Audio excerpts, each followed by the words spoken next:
Update. Am I the a-hole for refusing to talk to my ex after everything that happened?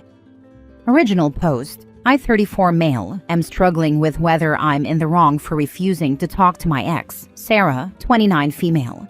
There's a lot of history here, and I'll do my best to explain everything clearly. In mid-2022, I met Sarah at work, and we hit it off immediately. I fell for her quickly, and it didn't take long before we started dating. However, early in our relationship, Sarah broke up with me over something minor. To make matters worse, she made a scene in front of everyone at work. I was devastated, but didn't want to leave my job at first. Eventually, I realized I still had feelings for her, and seeing her every day became too painful. That's when I decided to quit and find a new job. We lived close to each other, so we bumped into each other frequently over the next few months. We started talking again, but even though I still had feelings for her, I couldn't bring myself to consider getting back together. What she had done hurt me deeply. After a couple of months, she told me she regretted breaking up with me over something so minor. She admitted that doing it in front of everyone was wrong and that she had been thinking about it ever since. She seemed genuinely remorseful, and I could see she meant it. Feeling that her apology was sincere, I asked if she wanted to give our relationship another try. She agreed, and by early 2023, we were officially back together. 1 year later, things were going great. We talked about marriage and building a future together, which made me feel ready to take the next step. I decided to surprise her with a proposal and started working extra hours to save for a house so we could marry not long after. I didn't tell her why I was working so much because I wanted it to be a complete surprise. Then out of nowhere, she asked for a break. I was blindsided, and when I asked why, she refused to explain. Around the same time, I noticed she had been talking non-stop about a new guy at her workplace. But suddenly, she stopped mentioning him altogether, which made me suspicious. Confused and hurt, I reached out to one of my close friends, Emily, who, along with her boyfriend, still worked at the same place as Sarah. I vented to Emily about what was going on and asked if she knew anything. She said she didn't because she worked in a different department, but she promised to ask around. A few days later, Emily got back to me. She told me that Sarah had been feeling like I was distant lately, especially with me working extra hours and not going out much. Emily said some of Sarah's colleagues had been encouraging her to take a break, claiming I wasn't treating her well and wasn't as invested in the relationship. On top of that, they were trying to match her up with a new guy at work, saying they'd make a better pair. I told Emily about my plans to propose and buy a house for Sarah and me. That was the reason I'd been working so much. I wanted to surprise her with something big. After about 2 weeks, Sarah called me and asked to meet up. I agreed but told her up front that I needed an explanation for why she wanted a break before we could discuss anything else. She brought up how distant I had seemed, saying it made her feel like I wasn't as invested in the relationship anymore. I told her that if she had just talked to me about it, she would have known there was a reason for my behavior, but now it didn't matter anymore.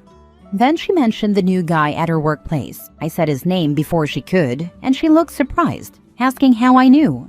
I told her I wasn't an idiot. I'd noticed how she suddenly stopped talking about him after bringing him up all the time. She swore that she had never cheated on me. I replied that looking for someone better at the first sign of trouble could be considered cheating by some. At that point, I told her I didn't want to hear whatever else she had to say. Whether or not she wanted to get back together didn't matter. I was breaking up with her regardless. The breakup deeply hurt me. I couldn't bear staying in the same place, so I asked my company for a transfer and used the money I'd saved for the proposal to start over in a new city. While talking to Emily, the friend I had vented to before, she apologized to me. She admitted that she had slipped up and told Sarah about my plans to propose and buy a house. Emily said Sarah broke down crying after hearing that. I appreciated Emily's honesty, but it didn't change what had happened. By mid-December last year, I returned to my hometown to spend Christmas and New Year's with my family. Some friends wanted to organize a party to get everyone together, since many of us, myself included, had moved away and were only visiting for the holidays. We barely interacted that night, just a quick hi in passing. At one point, I glanced at her and saw her smiling while chatting with a group of women. That smile brought back so many memories. I realized that seeing her smile still made me feel the same way I did the first time I saw it. I thought to myself, how screwed up am I that I still feel this way? Despite those lingering feelings, I was still sad and deeply hurt by how things had ended.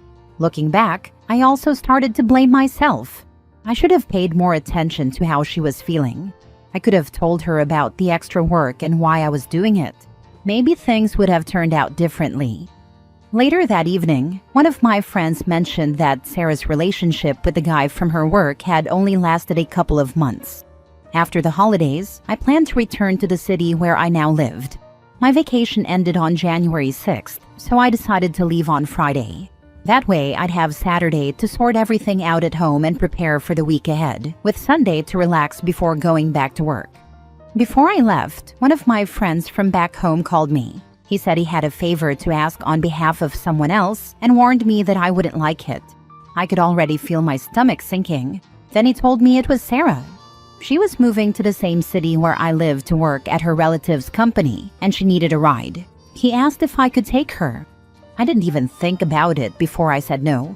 The idea of being stuck in a car with her for hours was too much to bear. It would have been painfully awkward, just like the party, and I wasn't ready to put myself through that. He told me that Sarah and I needed to talk, but I wasn't having any of it. I went back home, and last week, I went for a run and stopped to rest a little in a park when I heard a familiar voice say, "Hi." It was Sarah. She tried to start a conversation by asking how I was and mentioning that we didn't get a chance to talk at the party, but I cut her off, saying I didn't want to talk to her. She told me not to be like that we needed to have a conversation, but I said no. She asked how I could still resent her after almost a year and after everything we'd been through, but I told her it wasn't resentment. I was very honest. I told her that thinking about her, talking about her, or even seeing her still hurts a lot, and that's why I couldn't talk to her. She said that was exactly why we needed to talk. I didn't see the point, so I just walked away. Since then, Sarah has tried to approach me twice more, and I've shut her down both times. Some of my friends think I'm being too harsh and that I should talk to her for closure. Others say it's not okay to torture her over what happened forever. But that's not what this is about. I don't have any resentment or negative feelings toward her anymore. I even recognize now that I share some of the blame. But it still hurts. I can't talk to her because it's like reopening an old wound that never fully healed. So, am I the a-hole for refusing to talk to her? Now for the top comments before reading the update. Not the a-hole. She wants closure because she needs it. Don't do it. Leave her behind. Remember, first sign of trouble and she ran off to cheat with some creep. She deserves nothing but contempt and silence. She doesn't want closure. She wants another chance to get back in with him. I don't know if that's the case really. 50-50. Don't relent. Stand your ground, brother. She screwed you over twice already. Don't give her a third opportunity. Not the a-hole, but if you go back to her, you will be a dumbass. There's not a chance of me going back to her. Good man. Good luck with everything. You sound pretty well put together. You'll find her. She's out there looking for you. Now for the first update. Hey everyone. I wanted to give an update and thank you all for your input. I took the time to read through every comment, and while I didn't respond to all of them, it was only because I didn't have anything to add. I'm truly grateful for everyone who shared their thoughts. It has been incredibly helpful. After reading everything and thinking it through, I've decided to stick to my decision not to talk to Sarah. Something I forgot to mention in my original post, though I did tell a few commenters, is that I blocked her everywhere after we broke up the second time. Over the last few days, it seems like her persistence has started to backfire. Some of our mutual friends, including the ones who initially told me I should talk to her, have become frustrated with her constant attempts to contact me. Apparently, they've started turning on her because of it.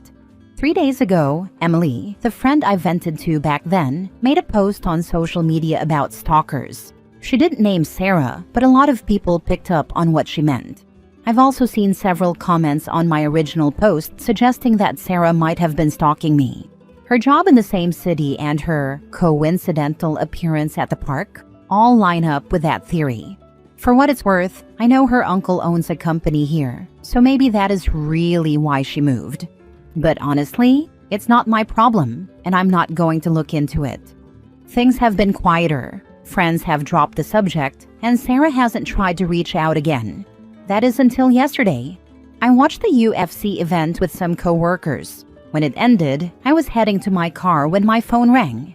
It was one of our mutual friends calling. She said she had been talking to Sarah and asked if she could pass along a message. I sighed but told her to make it quick.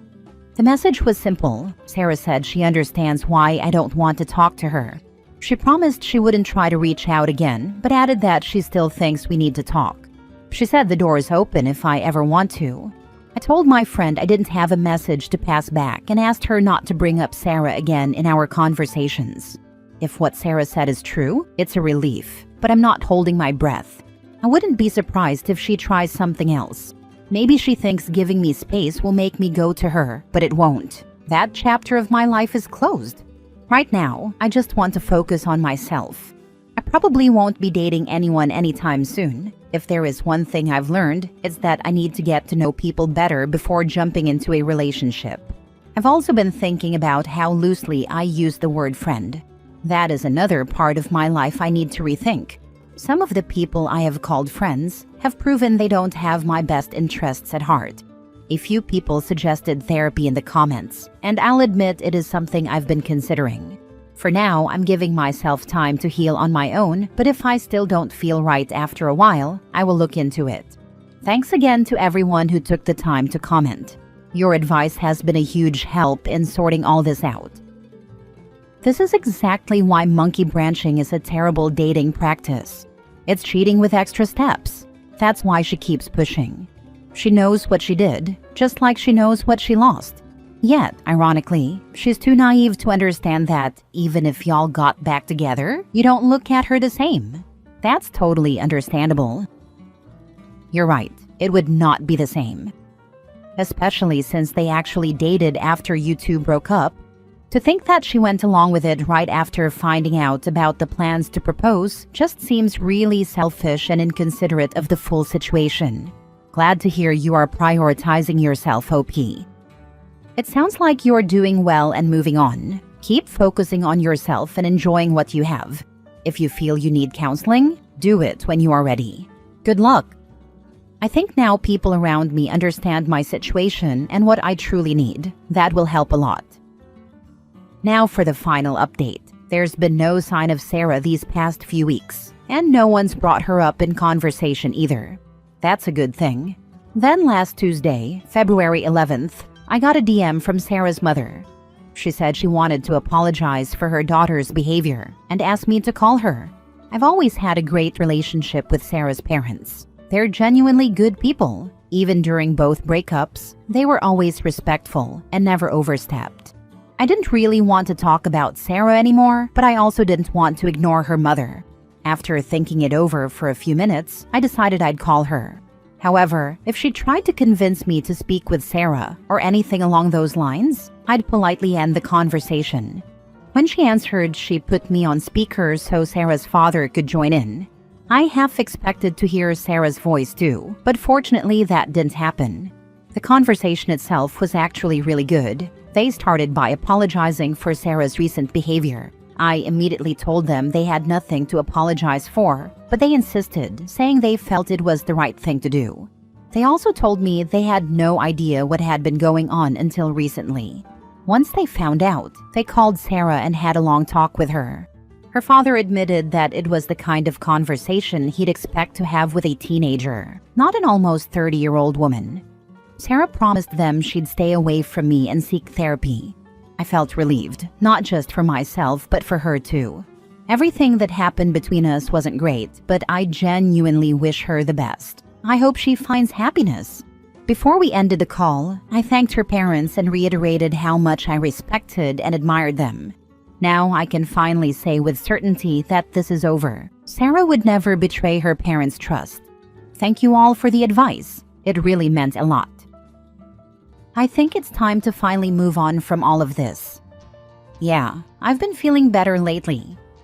So glad to read that. But even if things are starting to look more peaceful for you, please consider therapy. Sarah hurt you deeply, and not just once. She betrayed your trust and broke your heart in a way that even 1 year later still hurts.